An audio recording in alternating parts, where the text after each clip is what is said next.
4 PM news network में दोस्तों आपका स्वागत है। मैं हूं आपके साथ राशिद ज़हीर। G7 में जाने से पहले ट्रंप की बात हुई थी पुतिन से। फिर ट्रंप ने अपने जो उसका प्लेटफॉर्म में ट्रुथ करके है वो उस पर अपना एक बुरा वक्तव्य डाला। मैं लगा देता हूं।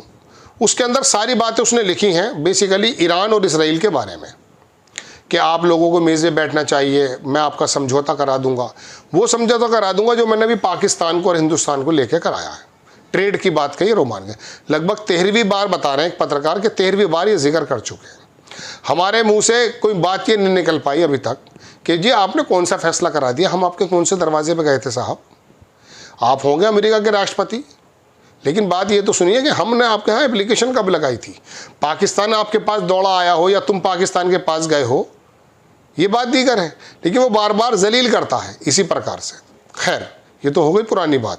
ताज़ा बात थी, अब एक्चुअली G7 में प्रधानमंत्री जी पहुंच चुके होंगे जब तक मेरी आप खबर सुन रहे होंगे। मैं पूछ रहा ये बताना चाहता हूं कि डोनाल्ड ट्रंप के मुंह से मुझे कोई ऐसी कूटनीति की बातें तो निकलती नहीं है। उस आदमी को जो दिल में होता है वो ज़बान पे आ जाता है। वो पीछे जाने में भी कोई देर नहीं करता। पिछले दिनों तो ये नज़र आया।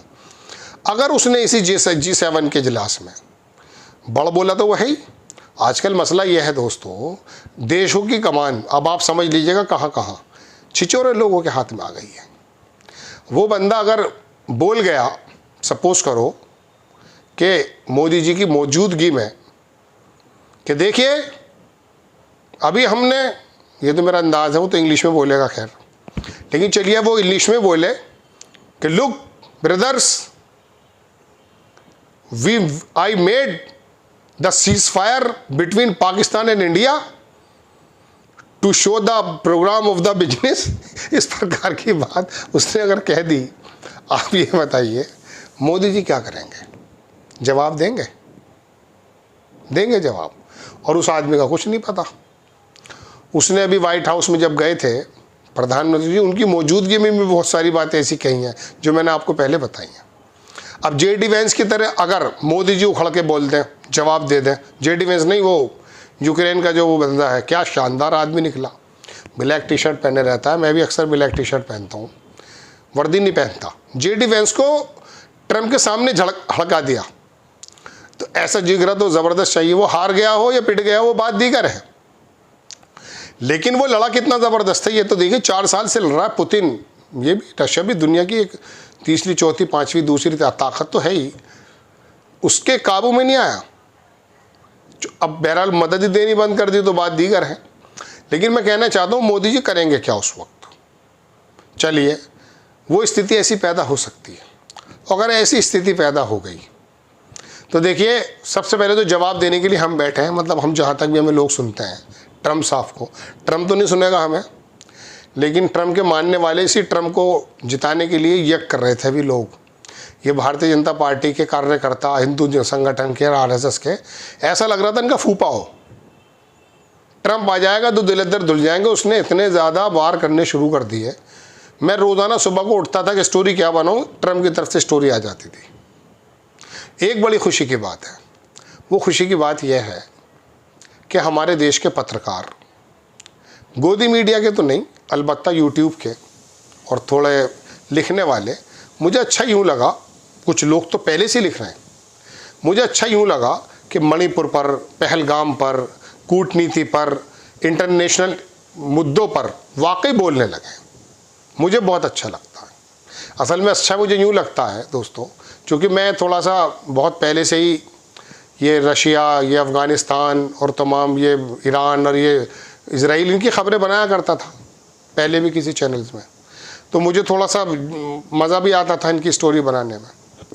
लेकिन अब ये लगने लगा कि अब आम आदमी भी, चाहे वो गज़ा का युद्ध हो या ईरान, इस वजह से भारत के लोगों का जहन यूट्यूबर्स का आने लगा है। पत्रकार बात करने लगे, सीरियस डिस्कशन होने लगा है। वरना मुझे उस वक्त तकलीफ़ बहुत ज़्यादा होती है जब कोई CEO संभल का गदा ध्यान रख करके चलता और ये बातें करते हैं, और कुछ जाहिल चीफ मिनिस्टर, उत्तर प्रदेश के बाहर की बात कर रहा हूँ, कभी चाय की दुकान में खड़े हैं, कभी कहीं खड़े हैं, कभी कहीं, मतलब उन्हें यही नहीं पता कि किस वक्त क्या बोलना है। मैं आपको सच बता रहा हूँ, हमारे यहाँ का तो यह हाल है। मैं दोस्तों अपनी एक बात बताऊँ आपको, अगर आप इस वक्त सुनने के मूड में हो, हम थोड़ी फील्ड पत्रकारिता भी करते हैं कि न्यूज़ चैनल में हम काम करते थे, तो हम अपने शहर के जो लोकल प्रशासन का जो अड्डा था एसएसपी वगैरह का, वहाँ खड़े हो जाते थे खबरों के इंतज़ार में। एक गांव का आदमी आया, उसने आकर ये कहा कि उसकी प्रॉब्लम्स थी कुछ, वो प्रॉब्लम हल नहीं हो रही थी। तो जब एसएसपी कार्यालय पर या कमिश्नर के ऑफिस में या डीएम के ऑफिस में कुछ बात नहीं होती तो लोग अक्सर वहाँ आ जाते हैं जहाँ हम खड़े हुआ करते थे, अब भी होते हैं कभी कभी। तो वो अपनी परेशानी बताते हैं, तो हम जिससे उसने अपनी कुछ परेशानी बताई, कुछ घरेलू झगड़ा था या क्या था, तो मैंने, या कुछ ज़मीन का मामला था, मैंने पूछा वहाँ गए वहाँ गए वहाँ गए, तो उसने बताया जी वहाँ पे गया, ये भी किया। उसने एक लैंग्वेज की बात कही, देखिए बहुत ध्यान से सुनिएगा, मैं आपको अपनी और आपकी बात बता रहा हूँ बस। उसने ये कहा, अरे भैया बात यह है, विभागों की और प्रशासन की बात तो यह है कि अंधी पीस रही कुत्ते खा रहे हैं।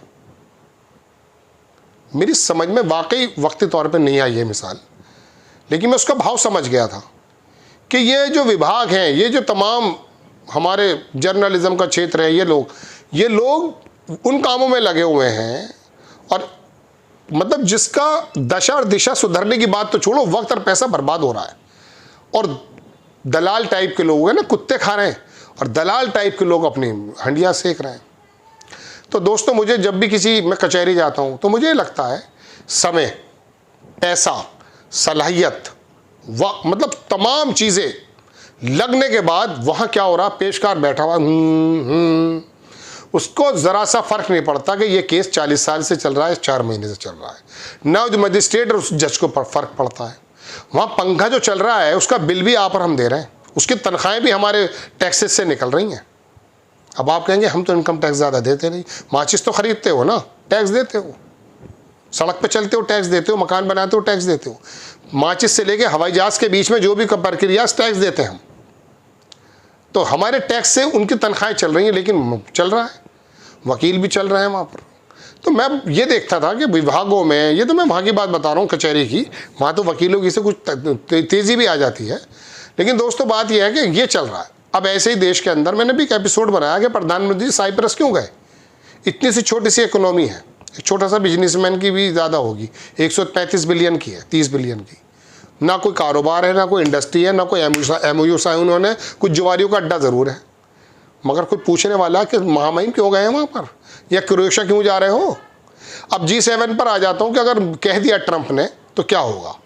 देखिए वहाँ पर तो ज़ेलेंस्की बन जाना चाहिए प्रधानमंत्री को, हम उम्मीद ये करते हैं, और अगर ना भी है वो तो उसका हाथ पकड़े कि आप 13वीं बार कह चुके हैं, कौन सा फैसला कराया साहब आपने, और G7 के अंदर ये बात पूछ तो लें, आपने कौन सा फैसला कराया है। अरे वहाँ का DGMO झुक गया, उनके ऊपर हमला किया, हमारी सेना ने आके बात की, हमने कर दिया, पॉज किया है, वो भी सीज फायर नहीं हुआ है, और आप ये मियाँ मिट्टू क्यों बन रहे हैं। क्या कौन से बिजनेस की आपने मुझे दे दी, एप्पल के डायरेक्टर को तो आप धमकी दे रहे हैं कि यहाँ पर फैक्ट्री ना लगाए, कारखाने ना लगाए, कौन सा कारोबार कर रहे हैं आप। 80 बिलियन का, 40 बिलियन का इंपोर्ट और एक्सपोर्ट, यही तो है ना। चीन से तो 500 600 100 बिलियन से ज़्यादा का हम ट्रेड डेफिसिट में हैं। दोस्तों बात यह है कि ये जिगरे की बात होती है। चलिए उसकी चाटुकारिता भी कर लें हम, लेकिन हमारे पक्ष में बोले तो सही।